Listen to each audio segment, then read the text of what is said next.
যেদিন প্রতিফল দেওয়া হবে তিনি হচ্ছেন সেই দিবসের অধিপতি, সেই দিবসের মালিক। সূরা ফাতারে আল্লাহ পাক বলছে, ওয়ামা আদরাকা মা ইয়াউমুদ্দিন সুম্মা মা আদরাকা মা ইয়াউমুদ্দিন। বিচারের দিনটি কি তা তোমাকে কে জানালো? আবার জিজ্ঞেস করছি, তোমাকে কে জানালো বিচারের দিনটা কি? আল্লাহ পাক জবাবে বলছেন, বিচারের দিনটা হচ্ছে ইয়াউমা লা তামলিকু নাফসুন লিনাফসিন শাইআন ওয়াল আমরু ইয়াউমা ইযিন লিল্লাহ।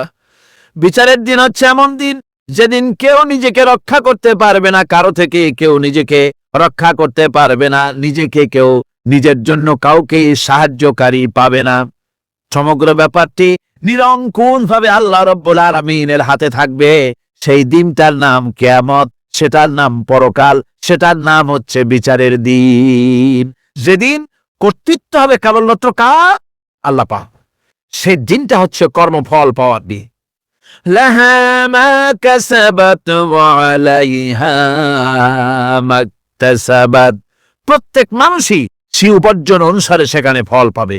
যেমন কর্ম তেমন ফল পাবে, ব্যক্তি হিসাবে পাবে, দল হিসাবে পাবে। তিলকা উম্মাতুন ক্বাদ খালাত লাহা মা কাসাবাত ওয়া লাকুম মা কাসাবতুম ওয়া লা তুসআলুনা আম্মা ইয়ামালুন। প্রত্যেক মানুষই তার উপার্জন অনুসারী ফল পাবে। যা সে পাবে তা নিজের উপার্জন ছাড়া আর কিছুই না, আর যে ফল পাবে সেটাও তার উপার্জন। সুতরাং কিয়ামতের দিন আল্লাহ মানুষের উপরে কোনো জুলুম করবেন না, অত্যাচার করবেন। আল্লাহ পাক তো তার বান্দার জন্য জুলুমকারী নন, ঠিক কিনা? আল্লাহ পাক বলছেন, মান আমিলা সালিহান ফালিনাফসিহি ওয়া মান আসাআ ফাআলাইহা ওয়া মা রাব্বুকা বিযাল্লামিন লিল আবিদ। যে ব্যক্তি পুণ্য কাজ করলো সে নিজের কাজে নিজের স্বার্থেই তা করলো। আমরা যে নামাজ পড়ি এটা কি আল্লাহর স্বার্থ? কথা কন, আল্লাহর স্বার্থ? সারা পৃথিবীর সমস্ত মানুষ যদি আল্লাহর সেজদা দেয়, আল্লাহর ক্ষমতা আরো কিছুকালের জন্য বাড়বে নাকি? সমস্ত মানুষ যদি আল্লাহকে অস্বীকার করে, বিদ্রোহী ঘোষণা করে, বিদ্রোহ ঘোষণা করে, তাতে কি আল্লাহর ক্ষমতা শেষ হয়ে যাবে? নাউযুবিল্লাহি মিন যালিক। যেমন ছিলেন তেমনই থাকবেন। সুতরাং আমরা যা করি, আমরা নামাজ পড়ি নিজেদের জন্য, আল্লাহকে খুশি করার জন্য, কিন্তু কল্যাণটা আমার। কল্যাণটা কার? আমার। রোজা, হজ, যাকাত, তেলাওয়াত যা করি সব আল্লাহকে খুশি করার জন্য, কিন্তু স্বার্থ পুরাটাই আমার কল্যাণের জন্যই আমি করি। এবং আল্লাহ হচ্ছেন তিনি তোমাদের রব। ওমা রাব্বুকা বিযাল্লামিন লিল আবিদ। তোমাদের রব হচ্ছেন তিনি যিনি বান্দাদের উপরে কখনো অত্যাচার করেন না, জুলুম করেন না, মেহেরবানি দিয়ে যিনি ছেয়ে রাখেন, তিনি হচ্ছেন আল্লাহ পাক। সুতরাং সেই কিয়ামতের মাঠে আল্লাহ পাকের দরবারে আমাদের সকলকেই উঠতে হবে। আল্লাহ পাকের দরবারে আমাদের সামনে, আল্লাহ পাকের সামনে দাঁড়াতে হবে। সেদিন আমাদেরকে কেউ বাঁচাতে পারবে না। সেদিন আল্লাহ পাক এর দরবারে যেন আমরা আসামি না হই, সেজন্য এই পৃথিবীতে কোরআন অনুযায়ী আমাদের জীবন গড়তে হবে, সুন্নাহ অনুযায়ী জীবন গড়তে হবে। তাহলে পরকালে আল্লাহ পাকের কাছে নাজাত পাওয়া যাবে। বড় কঠিন জায়গা, বড়ই কঠিন জায়গা। হাল ইয়াওমা লা ইয়ানফাউ মালুন ওয়ালা বানুন। কিয়ামতের দিন ধন, সন্তান, সন্ততি আর সম্পদ কোনো কাজে লাগবে না। সেদিন শুধু আমল যদি ভালো হয় কাজে লাগবে, আমল খারাপ হবে সব শেষ হয়ে যাবে। আল্লাহ রাব্বুল আলামিন নবীজিকে ডেকে বলেছেন, নবী আপনি বলেন, কুল মা কুনতু বিদআম মিনার রাসূল। আপনি বলুন আমি কোন নতুন রাসূল নই। আমার আগে অনেক নবী রাসূল পৃথিবীতে এসেছেন, তারা বিদায় হয়ে গেছেন। আমি জানি না কিয়ামতের দিন আল্লাহ রাব্বুল আলামিন আমার সাথে কি ব্যবহার করবেন, আর আমি এও জানি না যে কিয়ামতের দিন আল্লাহ পাক তোমাদের সাথে কি ব্যবহার করবেন। হে আয়াত নাযিল হওয়ার পর আল্লাহর হাবিব তার মেয়েকে ডাকলেন, জামাইকে ডাকলেন, নাতিদেরকে ডাকলেন, আহলে বাইতদেরকে ডাকলেন, আর বললেন, ও আমার মেয়ে, কলিজার টুকরা ফাতেমা গো শোনো, কেবলমাত্র আয়াত নাযিল হয়ে গেল, আল্লাহ পাক আমাকে শোনায়ছেন কিয়ামতের দিন আমি জানি না আমার সঙ্গে কি ব্যবহার করা হবে, আর এও জানি না যে তোমাদের সাথে কি ব্যবহার করা হবে। ও আমার কলিজার টুকরা মেয়ে ফাতেমা, কিয়ামতের দিন মুহাম্মদ সাল্লাল্লাহু আলাইহি সাল্লামের মেয়ে কে হিসাবে তোমার নাজাতের ফয়সালা হবে না। আমার কলিজার টুকরা নাতি হাসান আর হোসেন, কিয়ামতের দিন মুহাম্মদ সাল্লাল্লাহু আলাইহি সাল্লামের নাতি হিসাবে ফয়সালা হবে না। ও আমার জামাই হযরতে আলী, কিয়ামতের দিন আমার জামাই হিসাবে নাজাতের ফয়সালা হবে না। আমল যদি ভালো হয় ফয়সালা ভালো হবে, জান্নাতে চলে যাবে। আমল যদি খারাপ হয় কার নাতি কার জামাই দেখা হবে না। সুবহানাল্লাহ, কঠিন আমাদের মা। এই পরকালের বিশ্বাস যদি কলিজার মধ্যে ঢোকে মানুষ ভালো হয়ে যাবে। সুবহানাল্লাহ। ওই যে মক্কার জীবনে ওই সমস্ত মানুষগুলি যারা চুরি করত, ডাকাতি করত, জিনা করত, বদমাশি করত, যারা শয়তানি করত, যারা মানুষকে খুন করত, এই মানুষগুলি এত ভালো হয়ে গেল। যারা চুরি ছেড়ে দিল, ডাকাতি ছেড়ে দিল, জিনা ব্যভিচার ছেড়ে দিল, এত ভালো হয়ে গেল। পৃথিবীর মধ্যে সেরা মানুষ তারা হয়ে গেলেন। জোরে বলেন সুবহানাল্লাহ। নবীর সাহাবীরা পৃথিবীর শ্রেষ্ঠ সন্তান, নবীর সাহাবীরা পৃথিবীর সেরা মানুষ, তাদের চাইতে সেরা মানুষ নবীদের পরে আর কেউ হতে পারে না। জোরে কোন সুবহানাল্লাহ। নবীর পরে পৃথিবীতে শ্রেষ্ঠ মানুষ কারা? সাহাবায়ে কেরাম রিদওয়ানুল্লাহি তাআলা আলাইহিম আজমাইন। ওনারা তো কুফরের মধ্যে ছিলেন, শিরকের মধ্যে ছিলেন, চুরি ডাকাতি জিনা ব্যভিচার এমন কোন পাপ নাই যা করা হয়নি। তারপরে যখন আল্লাহর নবীর কাছ থেকে তাওহীদ, রিসালাত ও আখিরাতের দাওয়াত পেলেন, কি সোনার মানুষ এক একজন হয়ে গেলেন। সুবহানাল্লাহ। যারা ছিলেন নারীর সতীত্বের জয়, তারা হয়ে গেলেন নারীর সতীত্বের পাহারাদার। যারা মানুষের মাল চুরি করত, ডাকাতি করত, তারা রাতভর মানুষের মালের পাহারা দিল, মানুষের রক্তের পাহারা দিল। সুবহানাল্লাহ বিহামদি। রক্ত সম্পদের পাহারা দিল। রাসূল বললেন খাইরুল কুরুনি কারনি, সর্বশ্রেষ্ঠ যুগ তো আমার। বন্ধুগণ, এরপরে একটা জীবন আসবে ওই কিয়ামতের ময়দানে। এই পরকালের বিশ্বাসটা গুরুত্বপূর্ণ ব্যাপার, আমাদের সবকিছুর হিসাব দেওয়া লাগবে।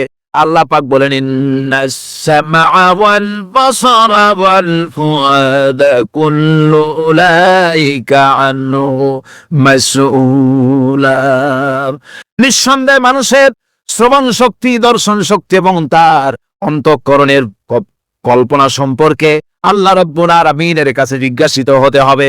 কান দিয়া কি করেছিলা, চোখ দিয়া কি করেছিলা, মুখ দিয়া কি করেছিলে, হাত দিয়ে কি করেছিলে, সবকিছুর জবাব আল্লাহ রাব্বুল আলামিনের কাছে দিতে হবে। সবটার জবাব দিতে হবে, কোনো কিছু বাদ যাবে না। এমনকি মনের ভিতরে যে কল্পনা আমরা করি, এই কল্পনার হিসাব আল্লাহর দরবারে দিতে হবে। কোরআনে কারীম বলছে ওয়াইন তুবদু মা ফি আনফুসিকুম আও তুখফুহু ইউহাসিবকুম বিহিল্লাহ। মনের ভিতরে তুমি যেটা কল্পনা করো সেটা প্রকাশ করো, অথবা তুমি গোপন রাখো, যাই তুমি করো না কেন আল্লাহ রাব্বুল আলামিন এর হিসাব তোমার কাছে নেবেন। ফায়াগফিরু লিমান ইয়াশা ওয়া ইউআযযিবু মান ইয়াশা ওয়াল্লাহু আলা কুল্লি শাইইন কাদির।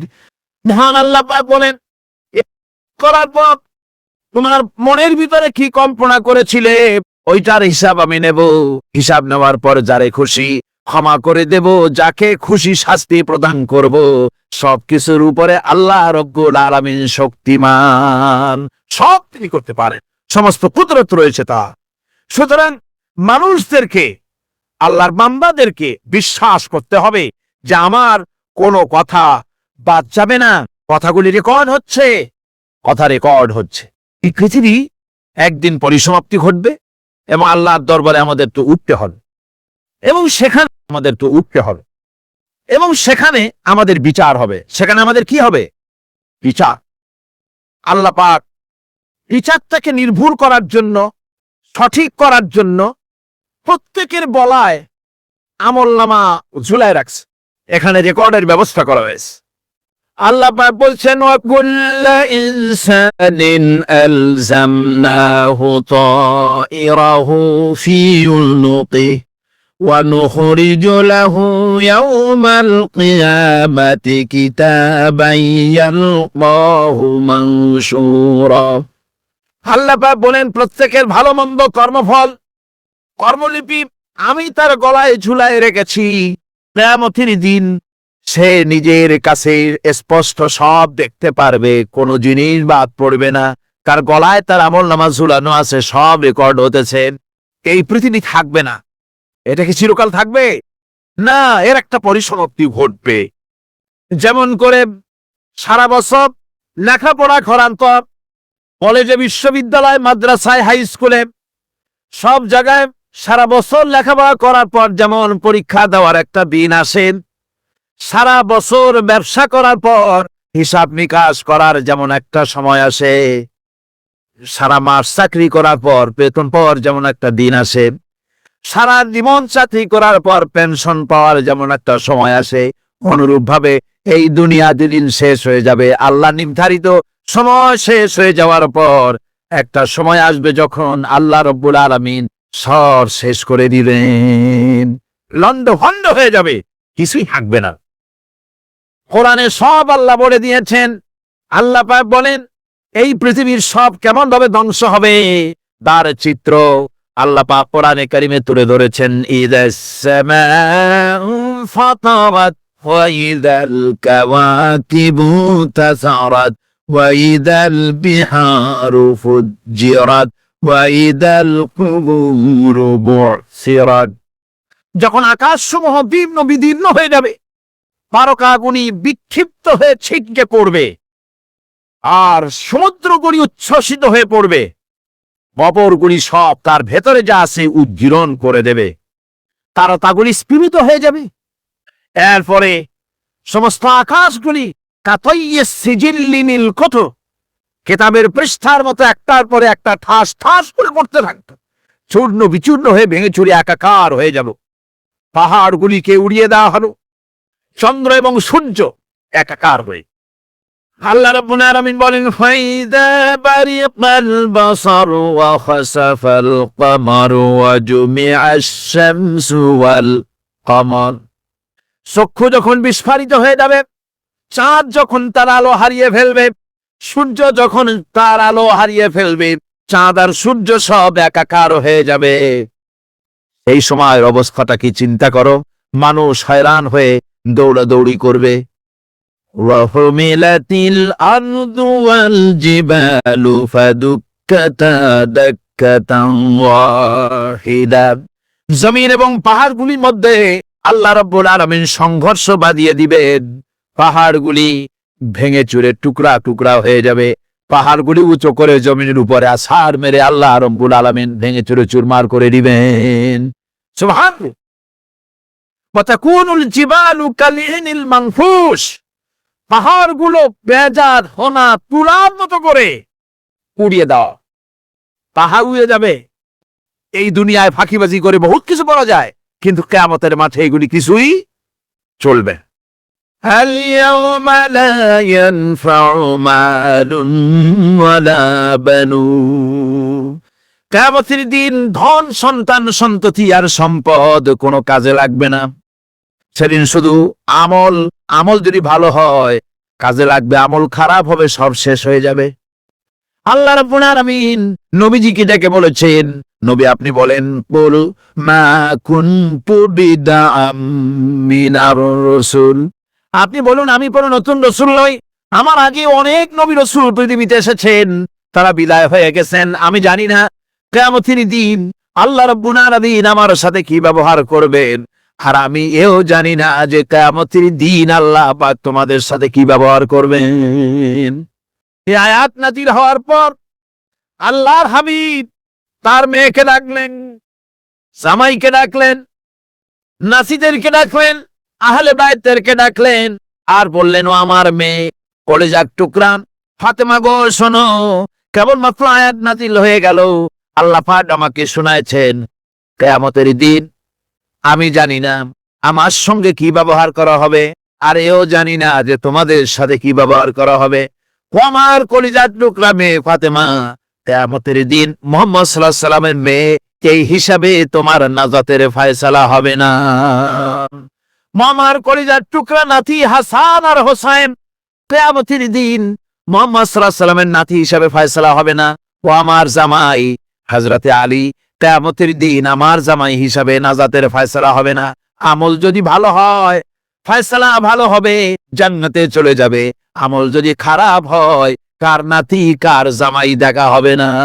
সুবহানাল্লাহ, কঠিন কিয়ামতের মান। এই পরকালের বিশ্বাস যদি কলজার মধ্যে ঢোকে মানুষ ভালো হয়ে যাবে। কম সুবহানাল্লাহ। আল্লাহ পাক বলছেন ওয়া কুল্লু ইনসানিন আলজামনাহু তাইরাহু ফি উনুকিহি ওয়া নুখরিজু লাহু ইয়াওমাল কিয়ামাতি কিতাবান ইয়ালকাহু মানশুরা।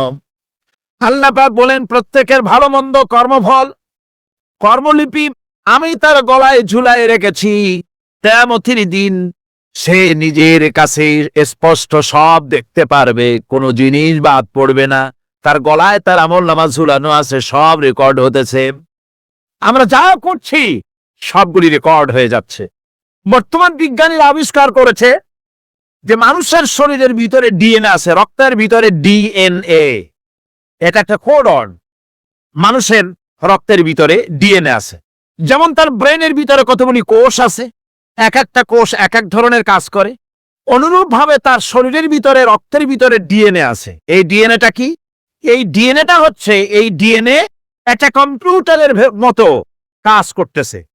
লোকটা কি করবে, কোথায় যাবে, সে ভালো হবে মন্দ হবে কি হবে, সব তার ডিএনএ এর মধ্যে রেকর্ডকৃত আছে।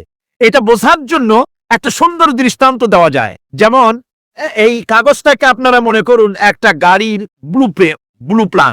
একটা ব্লুপ্রিন্ট, একটা গাড়ির ব্লুপ্রিন্ট। এখানে লেখা আছে গাড়ি কিভাবে তৈরি হবে। এই কাগজটা নিয়ে ঘরের মধ্যে রেখে দিলেন। এখন এই কাগজটা থেকেই অটোমেটিক গাড়ির উইন্ডো তৈরি হলো, শিল তৈরি হলো, গাড়ির বডি তৈরি হলো, চেসিস তৈরি হলো, টায়ার তৈরি হলো, ইঞ্জিন তৈরি হলো, ব্যাটারি তৈরি হলো, পেট্রোল নিল, আর কোন রকমের ড্রাইভার ছাড়াই গাড়ি চলতে আরম্ভ করলো। এই কথাটা যদি মনের মাথার মধ্যে আনতে পারেন যে এটা কিভাবে হইতে পারে, এতে লেখা অনুযায়ী যেভাবে হওয়া যদি সম্ভব হয়, অনুরূপ ভাবে মানুষের রক্তের ভিতরে ডিএনএ এরা আবিষ্কার করেছে। এর ভিতরে মানুষের ভালো মন্দ, কোথায় যাবে কি করবে, সবকিছু এর মধ্যে রয়েছে। কোরআনে কারীমে আল্লাহ রাব্বুল আলামিন, আমি গত বছরও বলছিলাম যে বিজ্ঞানের আবিষ্কার যত বাড়বে কোরআন বোঝা মানুষের জন্য তত সহজ হবে। সুবহানাল্লাহ। কোরআন বোঝা মানুষের জন্য তত সহজ হবে।